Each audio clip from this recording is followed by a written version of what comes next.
Shalom, selamat pagi Bapak Ibu Saudara yang dikasihi oleh Tuhan Yesus Kristus. Selamat berjumpa kembali dalam Sarapan Rohani GNH pada hari ini, Kamis 1 Juli 2021. Saya berharap menjumpai Bapak Ibu ada dalam keadaan sehat.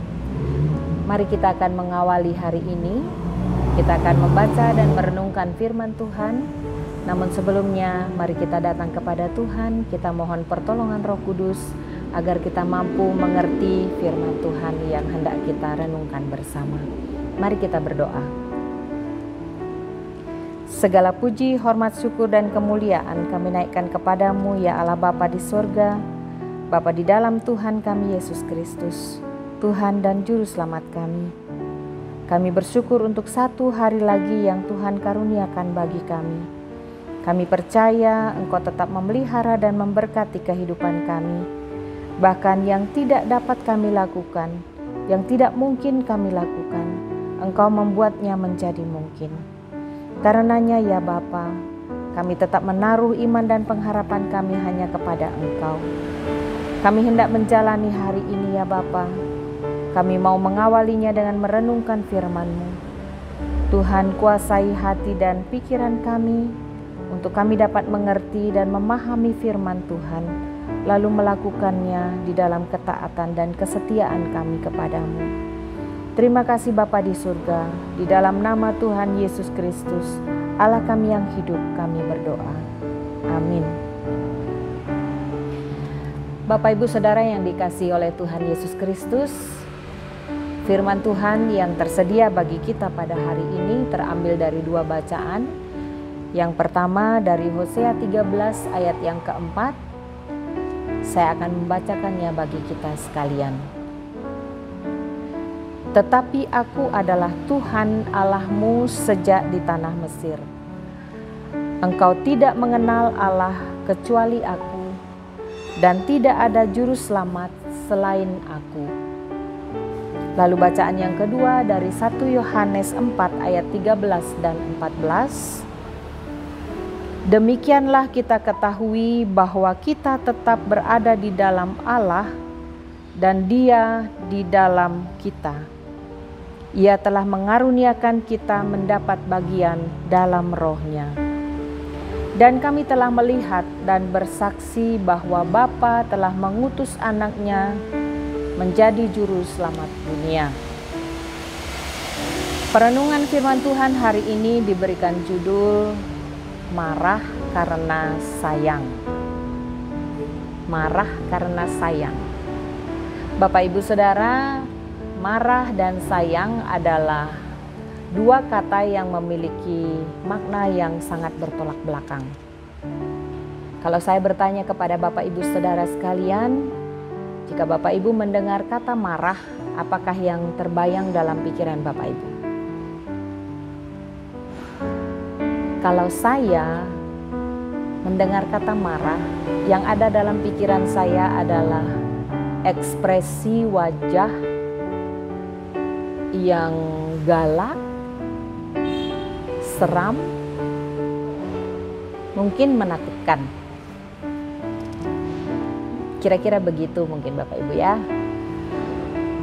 Lalu kenapa marah itu bisa timbul? Kenapa kok bisa marah?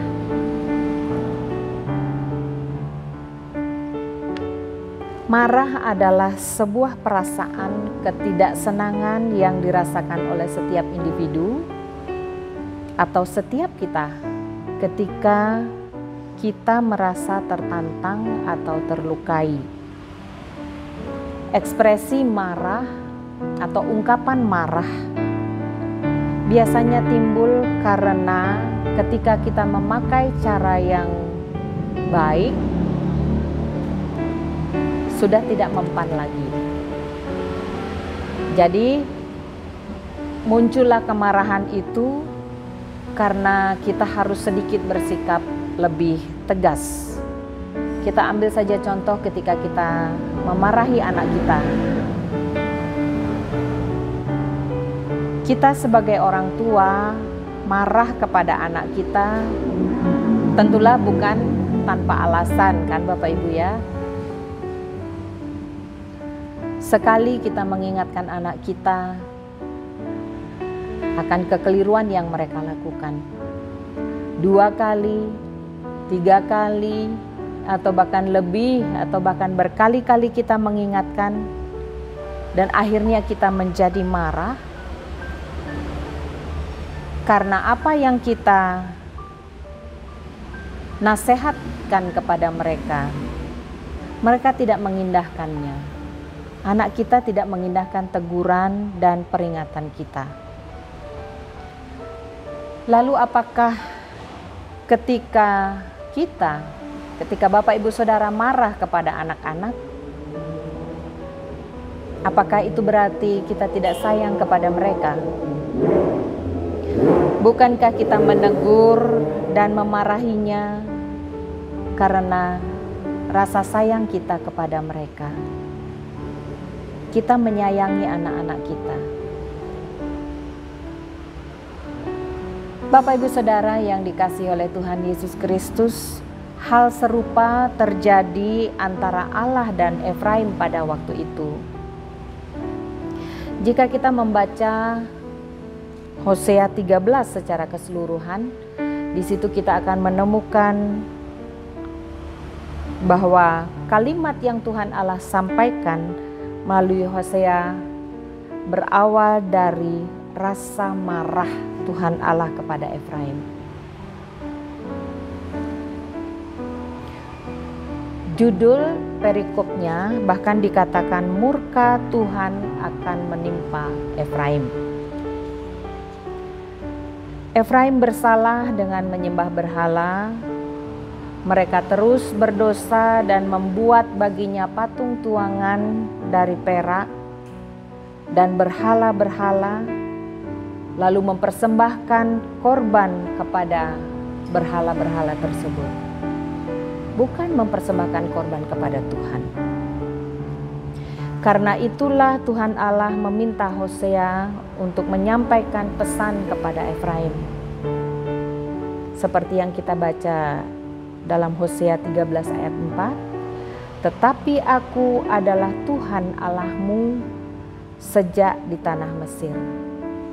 Engkau tidak mengenal Allah kecuali aku, dan tidak ada juru selamat selain aku.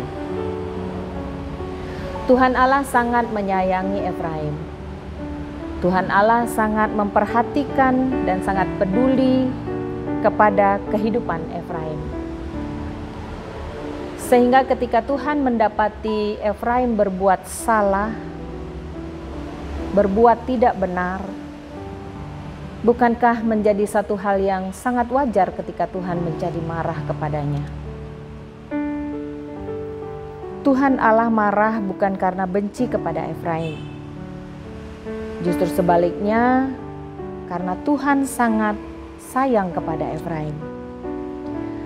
Tuhan tahu betul bahwa apa yang dilakukan Efraim pada saat itu tidaklah benar dan tidak baik bagi Efraim sendiri.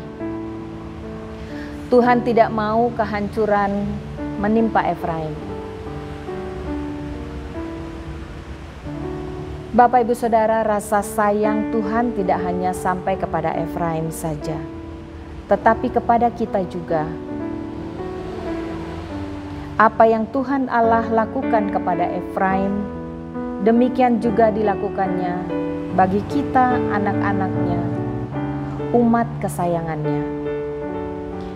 Kita yang seharusnya binasa karena dosa-dosa kita, tetapi karena kasih sayang Tuhan kepada kita, sehingga Dia menebus kita.